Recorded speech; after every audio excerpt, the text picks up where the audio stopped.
bookish friends, welcome or welcome back. I am Elizabeth. This is Reading Riley, and today I want to talk to you about all of the books that I want to finish before the end of 2022. This is my end of year TBR.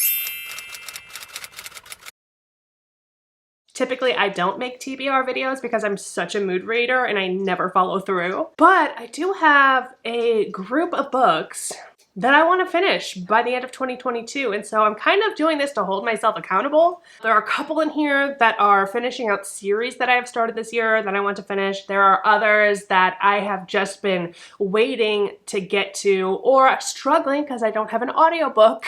So this is going to push me to actually read some books physically as well. It's November now. I have this month and next month to get through all of these, and I think I can do it. It's not so many that I can't read that amount in 2 months. But before we get into the books on my TBR, I want to take a moment to talk about the sponsor of this video, which is Ana Luisa jewelry. Not only is this jewelry high quality, elegant, and versatile, but I love supporting this company because they have a sustainability mission. They are now completely carbon neutral for their second year in a row, which is really impressive. They offset all of their carbon emissions in different ways, including the packaging. The packaging comes in this little box, and each piece of jewelry comes in this beautiful cloth pocket. It also works wonderfully as storage for your pieces. And not only that, but it's affordable as well, starting at $39 and ranging to higher end pieces. Typically, I am a silver girl, but this has gotten me to try out some new gold pieces, which I'm really loving. And they actually have more and more silver pieces available now as well, and they keep growing. And for my thriller people, these dagger earrings are amazing. I love the elegance of pieces like this necklace. I just think they're absolutely gorgeous. I'm not the kind of person that typically buys myself nice jewelry, but now that I have these pieces from Ana Luisa, it's so nice to have something that's just a staple that you can throw on, and it elevates pretty much any outfit for those times when you actually leave the house.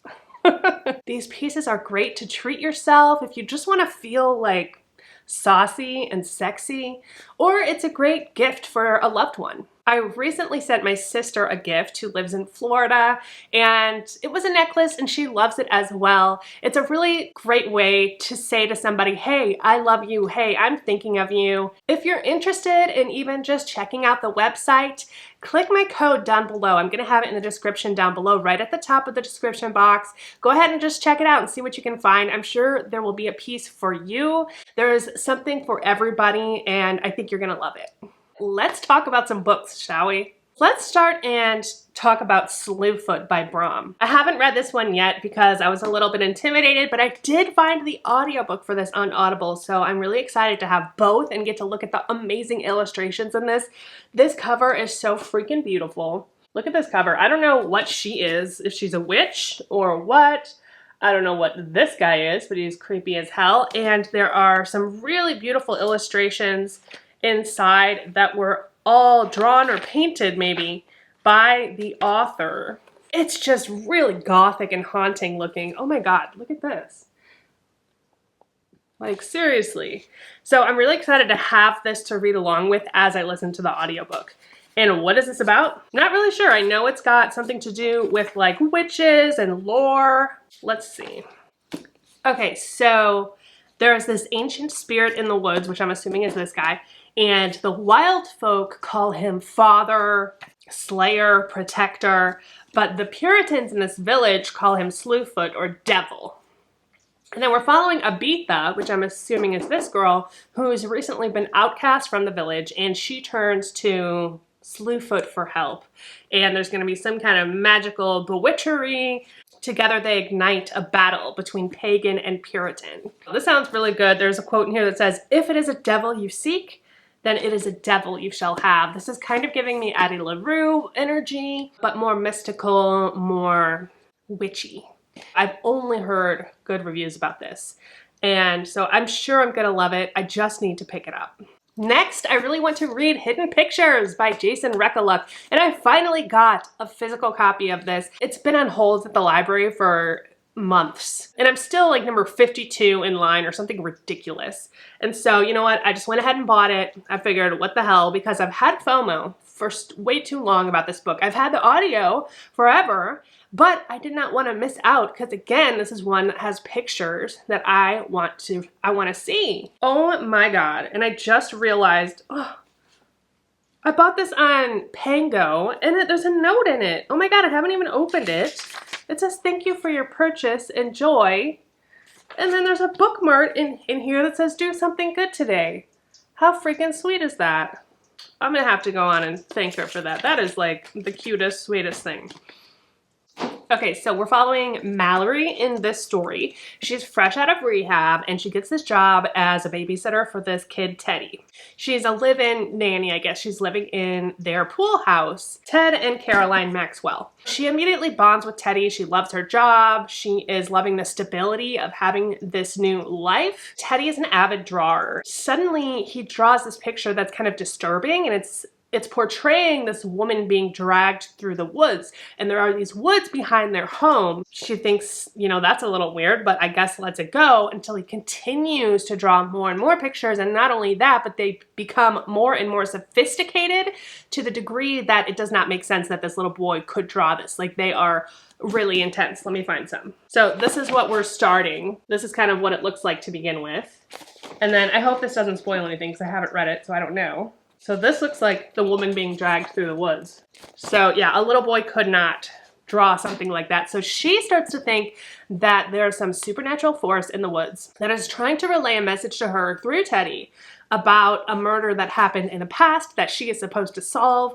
And she becomes friends with some, like the landscaper, and they get together to try to solve this mystery and figure out what happened. And apparently she's also dealing with some darkness in her past. It sounds amazing. Again, I've heard spectacular reviews. I really want to read this before the end of the year. Next, I want to talk about You've Lost a Lot of Blood by Eric LaRocca.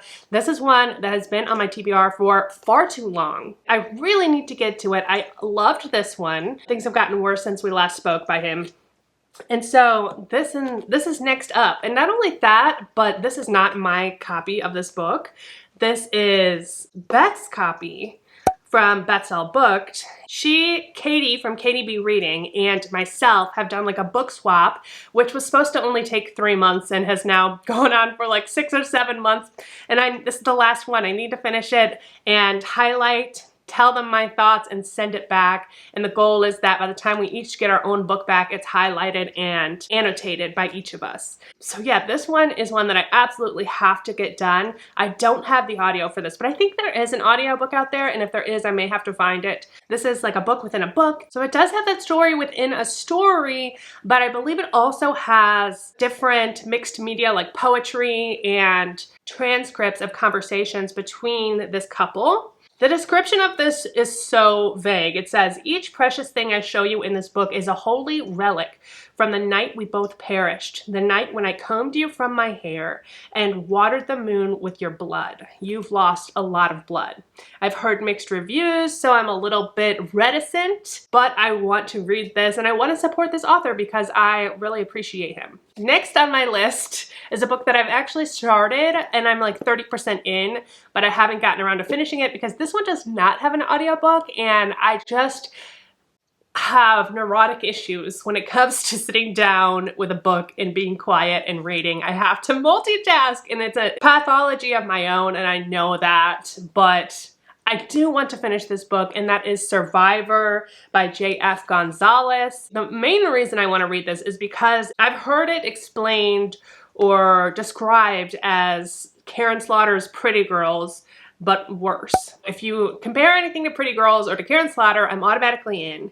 And so far, I was enjoying this. This is following Lisa, and she's going on a weekend getaway trip with her husband, and she's really excited to tell him that she's pregnant. But before they reach their destination, they get pulled over. Her husband is arrested, and she is kidnapped by these awful, terrible people who are trying to make a snuff film. And so they don't want any kind of ransom. They just want to torture her and kill her and film it. They want to torture her as graphically and terribly as they possibly can because they want to make their film top-notch. I mean, what they would consider top-notch, I guess. The lengths that they're willing to go in order to make this film is dastardly, but also is the lengths to which Lisa will go to survive. I know this is going to be extremely graphic and probably hard to read at times, but I do want to read it so I know the comparison to Pretty Girls, because from the 30% in that I am right now, I don't see it yet. So we'll see. I definitely want to finish this by the end of the year. The next book that I want to discuss is Animal by Lisa Taddeo. This is a debut novel, and I want to read this for a list that I'm compiling for you all. It sounds really good. So we're following Joan and her journey from prey to predator. This is said to be exploring female rage at its rawest form and a visceral exploration of a fallout from a male-dominated society, which, we live in. Joan has spent her lifetime dealing with this thing that happened in her past where she saw this man commit this crime in front of her that just scarred her. She flees New York City to find her friend Alice, who is the only person who can really relate with her about what happened in her past. This thing that happened has shaped her for her entire life, and she's finally unraveling how this has affected her, getting to a place where she can fight back, and I believe she's going to start killing men. Do we need to know more? Do we? The next one I really want to read by the end of the year is White Horse by Erica T. Worth. This one I actually have coming on the way. It was my pick this month for Book of the Month, so I'm really excited that they included this book in there. I also have the audio from NetGalley, but I have issues with the NetGalley audio. Let me know if y'all have issues with this too. I have heard other people complaining, but if you have it on anything faster than 1x speed, it gets distorted. It sounds really bad. I've written in, they said that they are working on it and they're going to release an update soon that should fix that. But it's really frustrating for me because while I am super excited to be able to get ALCs on NetGalley, I've never had this problem with any other audio app before. So it is really frustrating because it affects your enjoyment of the story. And I think they should prioritize that, but that's just me. Anyway, let's talk about White Horse. We're following Carrie James, and she seems like a really cool chick. She likes horror novels, including Stephen King. She likes ripped jeans and heavy metal. She hangs out at this bar called the White Horse. She's got some things in her past that she does not want to confront. Apparently her mother died when she was young and her father was left disabled in a car crash, so she is going through it. When her cousin Debbie finds this old family bracelet, it somehow conjures up the ghost of her mother, but also this other entity. So this is giving me The Only Good Indian vibes by Stephen Graham Jones. So she has to deal with this entity and face her past in order to survive, I guess. So it's gonna be like a haunting, it's gonna have like something demonic or something creepy. I don't know, it sounds really good, so I'm excited to get to this one as well. Next is a new release that I'm really interested in reading, and that is Secluded Cabin Sleeps 6 by Lisa Unger. This one just seems right up my alley. It's isolated in the snow. There are people who you don't know if you can trust them, but they're stuck together and back up. We're following Hannah, and her brother is this tech mogul, and for her birthday, he gifts her this weekend at this Airbnb that's supposed to have amazing reviews. They each take their spouses and another couple joins them. So that is 6. It's a secluded cabin. It sleeps 6. They have a personal chef, a hot tub, all of these things. And then one of the people that work there tell them about the past of this cabin. Apparently some disturbing things have happened in this cabin in the past, but also one of them is trying to ruin this weekend for them, and so they don't know who they can trust or who they even know among their friends and family. This has the potential to be something that I'm really into. We shall see. It's another one that I definitely want to read by the end of the year. And then I have a couple more to wrap this up that are the end of series that I want to complete, that I have started this year. I rarely read series, but I have gotten into a couple this year. The first one is the Blindsided Grant County series by Karen Slaughter. I have one book to go. It's Beyond Reach. I am so obsessed with this series. I love Sarah Linton, our main character. I've now had several people tell me how this last book destroyed them. And I'm terrified, but I have to do it. Like, I have to finish it. And I don't want it to be over either, which I think is another reason why I'm putting this off. I have a feeling I know what happens, and I don't even want to think about that. But if it is what I think, it has been teased in previous books, and I think she might actually take it there this time. And I hope that's not the case, but we'll see. Oh gosh. But I really want to get to this before the end of the year so I can say I have completed this series and move on to the Will Trent series, which is the next one of hers that I want to get to. Lastly, I want to read Freak by Jennifer Hillier, which is the second book in the duology, the first of which is Creep, which I read and enjoyed earlier in the year. And so I need to finish this one out. Freak is a continuation of Creep, so I will kind of describe to you what Creep is about. We're following a psychology professor, Sheila Tao, I think is how you pronounce her last name. She's an expert in human behavior. She also has kind of some things going on in her life that she doesn't want everyone to know about. She's having an affair with one of her grad students. It's been going on for a few months, but she's ready to end it because she's getting married. She's engaged to this investment banker who's just this good guy who actually loves her. And so she said, okay, before I get married, I'm going to end this affair. I want to start fresh with him and, you know, live our life together and do right by him. But her grad student, who she's having an affair with, he's not going to just take this rejection lying down. And if he can't have her, no one can. And so he goes on to plan to expose her with a sex tape that he made of them. He threatens her, and they end up playing this cat and mouse game. Meanwhile, there's another girl who ends up getting murdered. And all of these are interconnected somehow. So Dr. Sheila is trying to wrap up this situation and cut off ties with Ethan without being exposed for some other things that are going on in her life, as well as this affair. So it's a tricky situation. I'm excited to read the second book in the duology and figure out how this cat and mouse game ends. That's my end of the year TBR. If you're still with me, thank you for watching this video all the way through. I appreciate you so much. Again, check out that link down in the description. Even just to look at it, it does help me out, and I appreciate you guys so much for doing that and supporting my channel. If you do, I think you're gonna like what you have to find. Ana Luisa is just a really solid jewelry company. I will see you next time. I do have an announcement coming up soon, so subscribe if you're interested in hearing what that is. Some of you may already know if you follow me on Instagram. That said, don't forget that life is short, so read Riley. Cheers and goodbye.